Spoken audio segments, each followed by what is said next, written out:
Dinosaurs. The word means literally terrible lizard. They've fascinated the minds of children and adults alike since the discovery of their fossilized bones in the mid-1800s. Thousands of TV programs, movies, books, magazines, and radio shows have been dedicated to them and the time when they roamed the earth. But when was that time?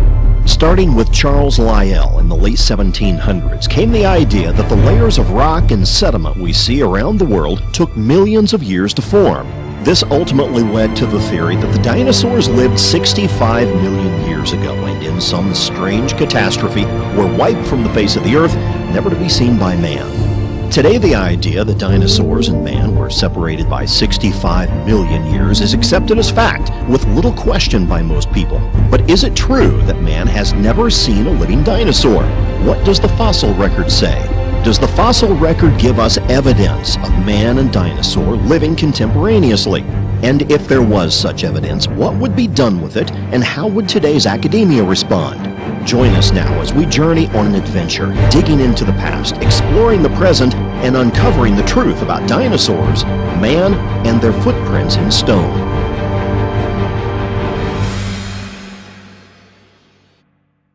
Nestled in the rolling hills of north-central Texas is a little town called Glen Rose. This small town, with a population of around 2,300, has been a tourist attraction since the mid-20th century. The attraction that has drawn hundreds of thousands of people to this tiny town centers around the discovery of dinosaur fossil footprints along the banks of the Biloxi River. These dinosaur footprints, however, are not the only footprints to have been uncovered here. In 1908, a massive flash flood tore through the Biloxi River, causing Volkswagen-sized boulders to be washed down the stream. The flood caused the river level to rise 27 feet, and the erosion that resulted from the flood exposed new layers of rock in the bed and shores of the river. When this thing flash floods and it rips through here, now before they dammed it, this was the only river that was undammed in Texas. And for every mile it drops 7 feet. So back in 1908, when that flash flood came through here and ripped up all these layers in 1908, no one ever seen a dinosaur track. Ernest Adams and his brother George Adams are credited with finding the first theropod footprints. Robert Summers grew up in Glen Rose and was a close friend of Bull Adams, as he was nicknamed. Well, I was privileged to have lived right next door to a man we called Bull Adams, Ernest Talbert Adams.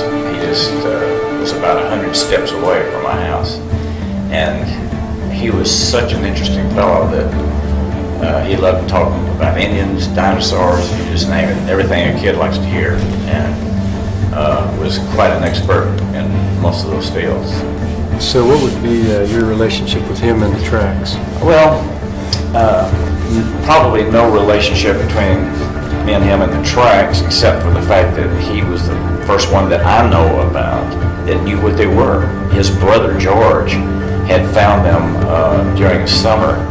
He was just kicking around rocks up the creek here in town. Bull Adams was friends with another resident named Charlie Moss, and in 1909, on one of their numerous swimming excursions in the Biloxi River, Bull showed Charlie Moss another set of tracks. He referred to them as giant man tracks. At least 15 local people testified to seeing the same set of tracks in that area, which became known as the Fourth Crossing Tracks. Moss said about the tracks, they were so plain that you could see where he was walking, and then he got up on the balls of his feet and commenced to run. But it was Charlie Moss who discovered the first human footprints when he came back from the war, was recuperating in his hometown. First human footprints among dinosaur footprints after a spring flood had ripped up the ledge. Well, Bull Adams examined them, and Bull Adams, the scholar, Oxford scholar, who grew up here as well, thought that actually, since he was an anthropologist, he felt that the earliest evidence of man was at Glen Rose.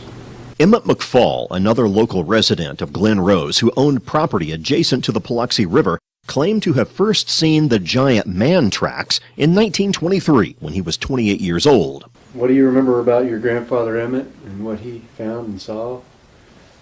Well, of course, personally, I first remember in the 50s, in the early 50s when I was a young boy, but he bought this place in 1929. And just a year or two after he bought it, they had a big flood, and he'd uncovered some of the tracks that are visible today. But Emmett McFall, when we went to his house, it was the most unusual house, I guess it's still over there, and he had some of the tracks around a tree. He's the one that, he and Cecil Doherty, the one that told me where they were.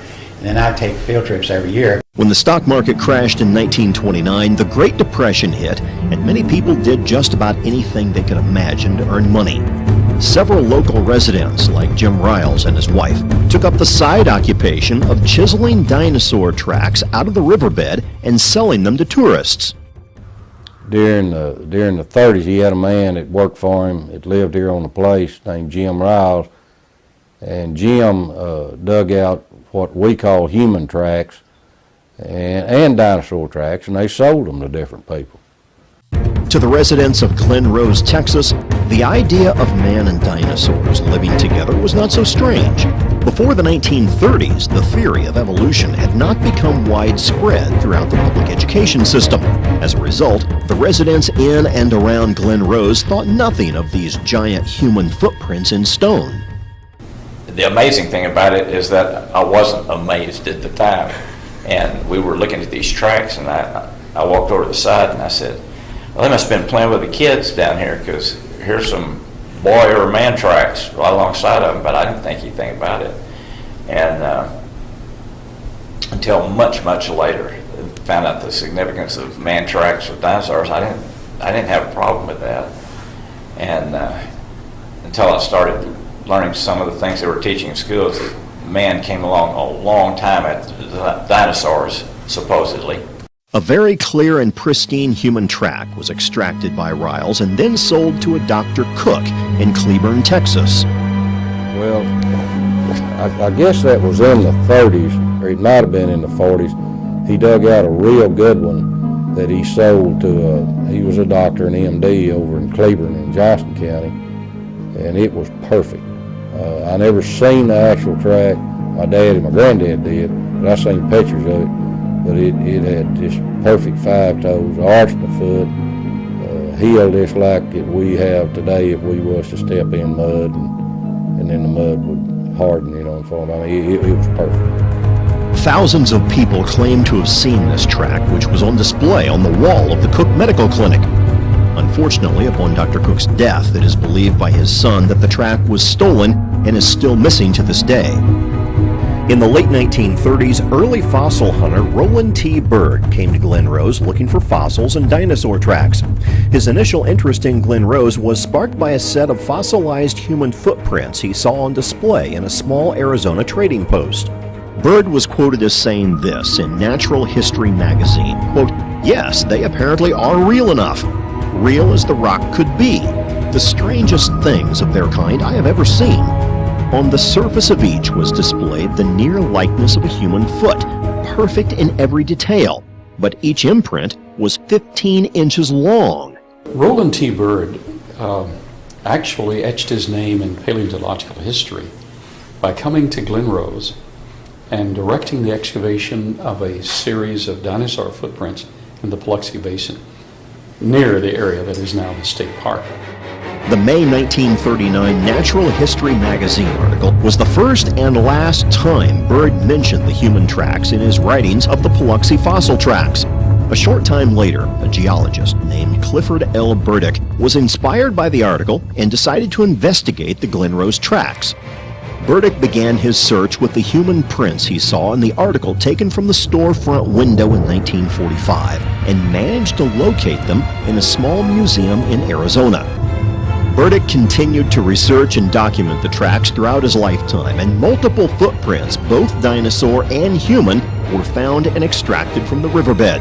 The primary reason they were extracted was because when exposed to the weather, they were subject to serious erosion due to the carbonic acid that built up on them. They would be preserved if extracted. You see, erosional factors are at play. weatherizing the flow of the river. And when the river gets dry, carbonic acid actually eats into the rock. This is what happens when, over years of time, they get carbonic acid from the rainwater, and it just destroys, it just crumbles this rock, and it really erodes these tracks and eats them pretty quickly. The legend of the giant man tracks continued to grow stronger when in 1964, Dr. Billy Caldwell, a geologist from Fort Worth, Texas, received a startling revelation. I went into the stone business and started handling building stone for building that we would bring as a geologist. I could bring it from all over the United States. And one day in 1964-65, one of my stone suppliers from Glen Rose, his name was Bill Osborne, he came in with a pickup truck, and the back of the truck said, "I want to show you something." And the back of the truck was a piece of Glen Rose limestone. I could still see the fossils in it. It was about 4 foot by 4 foot, and it had a perfect human print in it. And I saw there was no differential weathering across and down in the track and up. It was the same weathering all the way across. There wasn't any indication of carving. It was a perfect looking print, and I said to Bill, "Where'd you get that?" And he said, "In the middle of the Paluxy River. It's been kind of slow, so we got out there with a cold chisel, and we spent a week cold chiseling this off." It was 4 to 6 inches thick, and so it weighed hundreds of pounds. And then he told me one day, well, I said, "That is a really miraculous thing." And I asked him one day what he's going to do with it. He said, "I've had an offer, I think, of $800 from a man in Houston." So I said, "Well, I sure would like to have a casting of that if you're going to sell it." And so he made me a concrete cast. And that original casting is here in the museum. The concrete one. It was pretty heavy. The real print that Bill Osborne sold was last seen at the 1965 New York World's Fair. It has never been seen since, possibly like the Cook Medical Clinic print and artifacts that counter the evolutionary belief system. It was bought up and hidden away or possibly destroyed. The last scene of Raiders of the Lost Ark, where they're there, the storage area where they've hidden the Ark, that picture of we have good men working on it, it's hidden, and that's a pretty real depiction. I think they hide more things than they show, and we've run into that several times. In the late 1960s, the Reverend Stanley Taylor from Peoria, Illinois, heard about the human tracks through the writings of Clifford Burdick and went to Glen Rose to investigate for himself. He conducted numerous interviews with old-timers, shot 16mm film, and even extended the existing human footprint trails by excavating the overburden along the bank of the river. Fresh new human and dinosaur tracks were found in the same rock layer next to each other, and one of the trails was named the Taylor Trail after its discoverer. A film called Footprints in Stone was made using a 16mm camera and released in 1972. This film showed numerous people putting their feet in the tracks with a near-perfect fit. I became acquainted with the footprints down here in 1972. The film had just been made, Footprints in Stone. And in fact, it wasn't fully edited, put together, but was shown in raw form. And so I got very excited about that, and I wanted to see them myself. And there were a couple of young teenagers that were skeptics. Their parents attended where I preached. I got them to go with me on this trip. We rented a motorhome.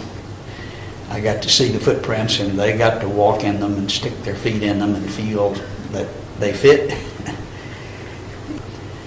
I saw the effect, and I believe this was very good evidence. By late 1989, erosion had taken a considerable toll on the Taylor Trail, but at least 3 of the tracks within the trail still displayed clear human footprint features. In 1989, these 3 tracks were maliciously destroyed.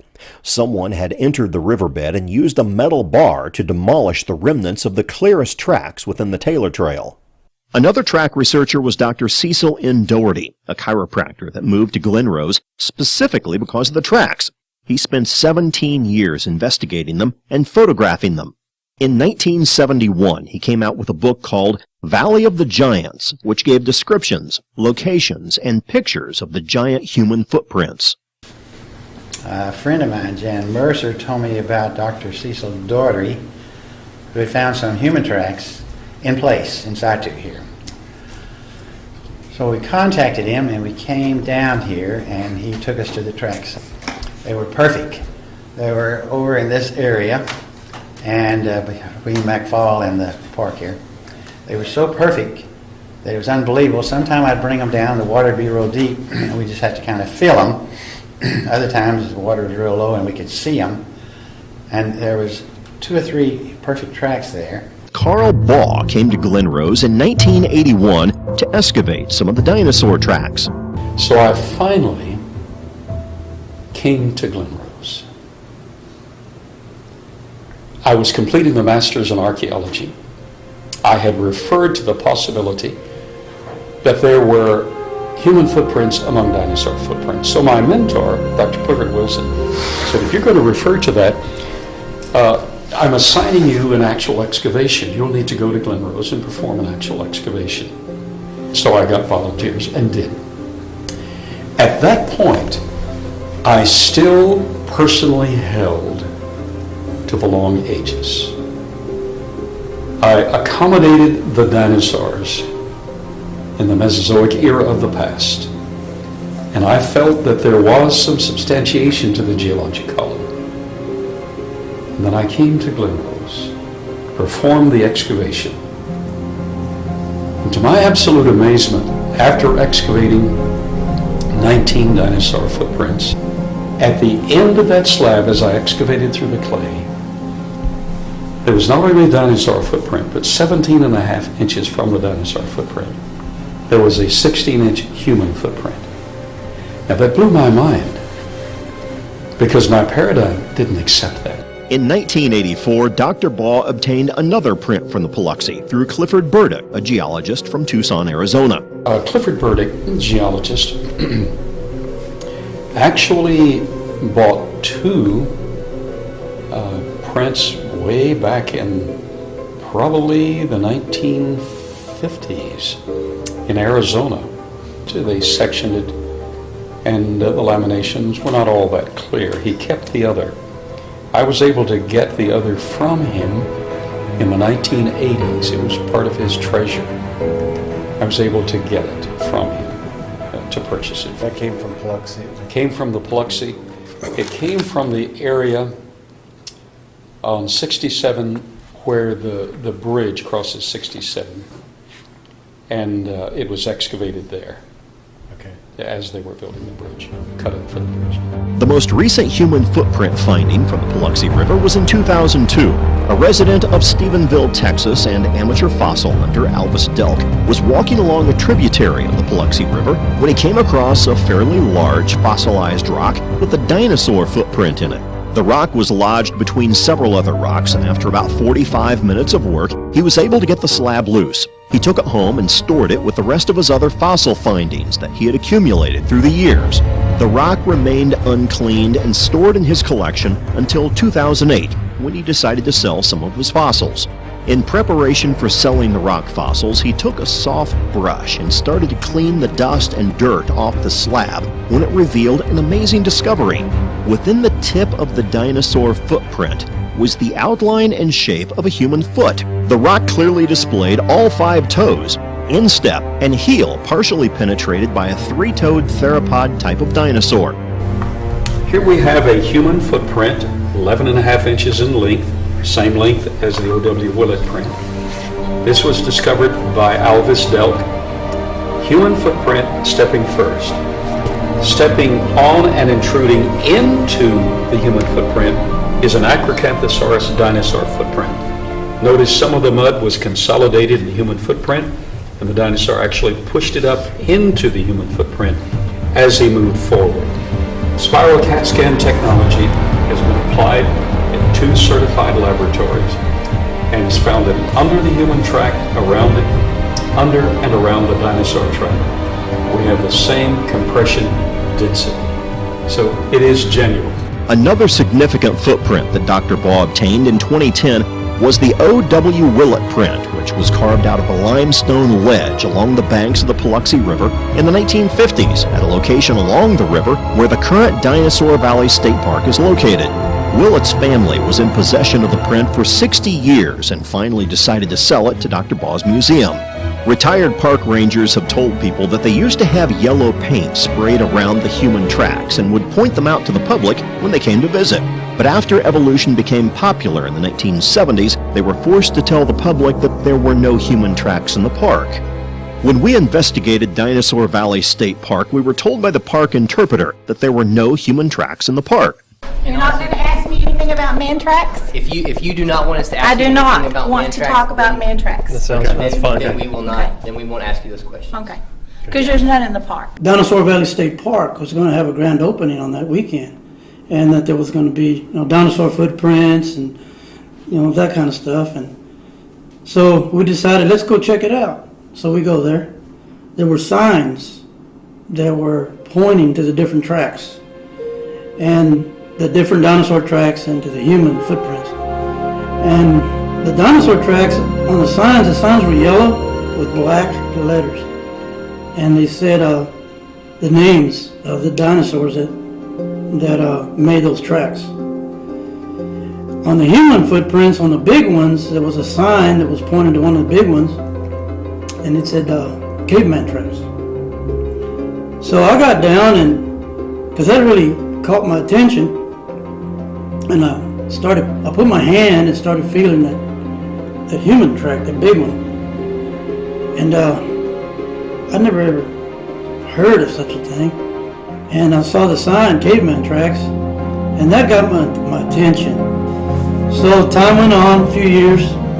One day I was reading in Genesis.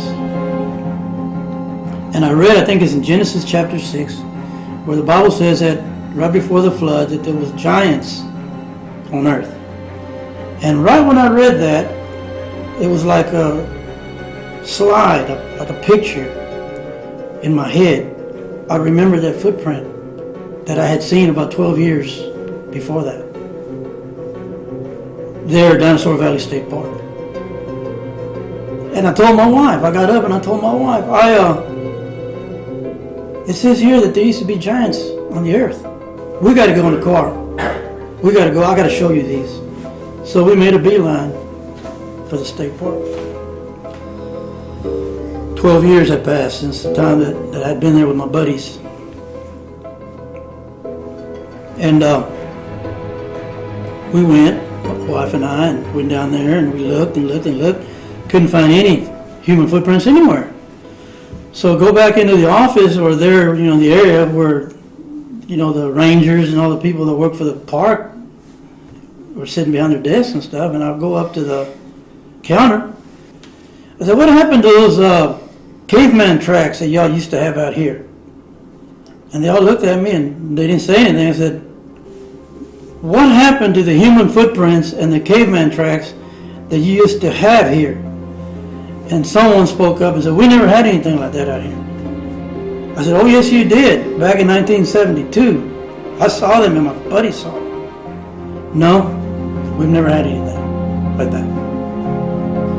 So I left, and we were in the parking lot, but there was an elderly gentleman that was inside, and I didn't notice him, but he followed me outside. And he stopped me in the parking lot. And he said, pardon me, sir. And I said, yes. He said, I heard what you were saying inside. I heard what you were asking those people in there. He pointed to it's kind of wooded around in there. It's hilly and wooded. He pointed to the woods, and there was a building, a small building like a shed. And he said, those signs that you said you read, the caveman tracks and the dinosaur names that were on those signs. He said, they're in that shed, there in the woods. That shed, you see it? I said, yeah, I see it. He said, those signs are in that shed. And I asked him, how do you know? He said, I put them there. And I said, you put them there? He said, yes, I put them there. He said, I used to work here back during that time that you're talking about. And I asked him, I said, well, what happened? And he said, well, they took the signs out and they took the footprints They took them out. And I said, well, then they were here. So, yeah, they were here. But the human tracks aren't just a local phenomenon. This is a worldwide occurrence. There are fossil footprints in almost every continent of the world. We find them in Asia. We find them in Africa, South Africa. We find them in France, Italy, Australia, Mexico, Central America, Nicaragua.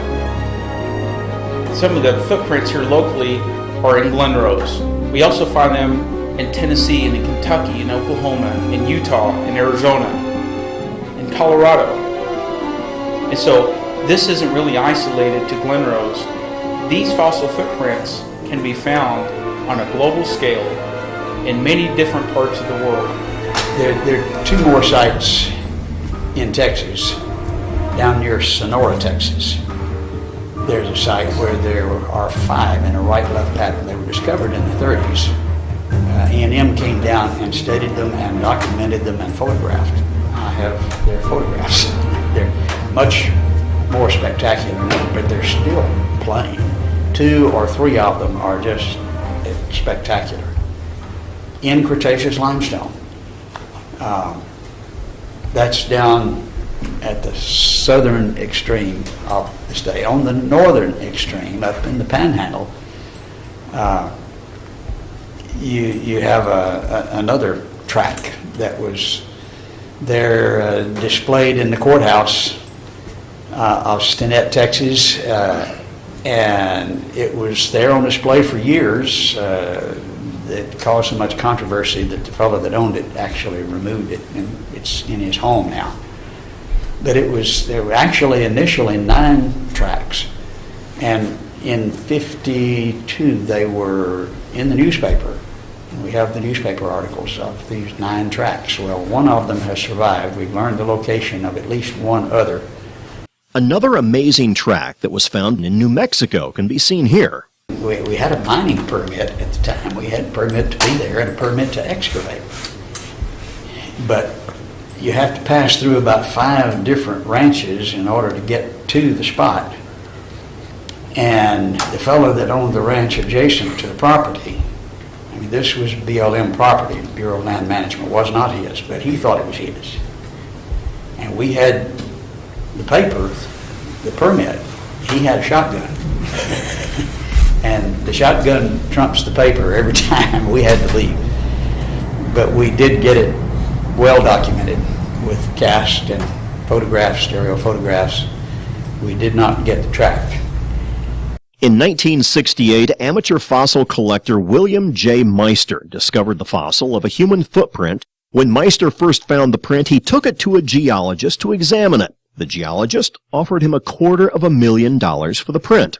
Meister asked, "What are you going to do with it if I sell it to you?" The geologist responded, "I'm going to destroy it. It destroys my entire life's work as a geologist." They say a picture is worth 1,000 words. That statement has never been more applicable than in the human footprint controversy. Dr. Patton, in his lifetime of expeditions, has experienced numerous attempts to block, stall, and hinder the finding of the truth regarding man and dinosaur living contemporaneously. When you're messing both with their science and their religion, naturalistic religion, you really raise the ire, and the viciousness is more than is imaginable. You kind of get used to it. You try to work with it and avoid it, but it doesn't surprise and it doesn't deter. This evidence of fossil footprints in stone puts to rest the idea that man and dinosaurs were separated by 65 million years and supports the biblical model of creation. Evolution is a bankrupt theory. However, its defenders, which include humanistic academia and the establishment media, are prepared to defend it to the bitter end. Over the past 200 years, the battle to remove God from the hearts and minds of men has raged on, and many proponents of evolution have used this theory in an attempt to undermine the authority of the Word of God. Any evidence in support of a biblical model of creation, no matter how convincing, will continue to be opposed in support of evolution because of the implications of having the Bible shown to be correct. But what are the implications of the foundational battle of creation versus evolution? Either we arrived by a naturalistic evolutionary progression, or we arrived by special creation.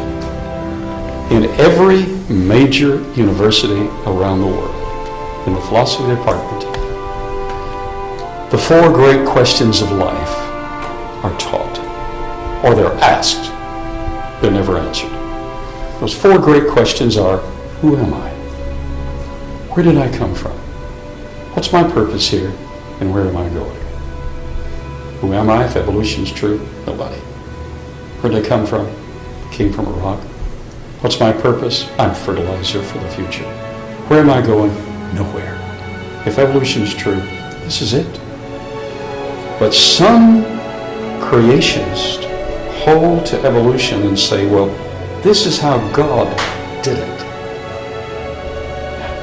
If God did it that way, but said he did it otherwise, you can't trust him.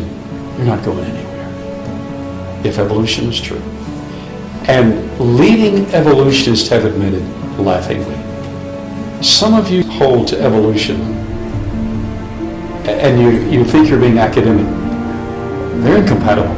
It's one way or the other, and they laugh and admit it. So, the other alternative.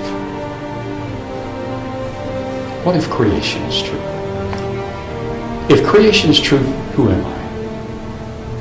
I am an individual originally made in the image of God. Even though I'm really scarred, and I've not lived up to that image as I should have, originally I was made in the image of God. If creation is true, who am I? That's who I am. Where did I come from? I came from his direct hand of special creation through Adam and Eve. What's my purpose here? My purpose is first of all to know him, privileged to know him, and then to represent him, to be his ambassador, to speak for him. And the fourth question, where am I going after this is over? I'm going home to be with him for all eternity, for God inhabits eternity.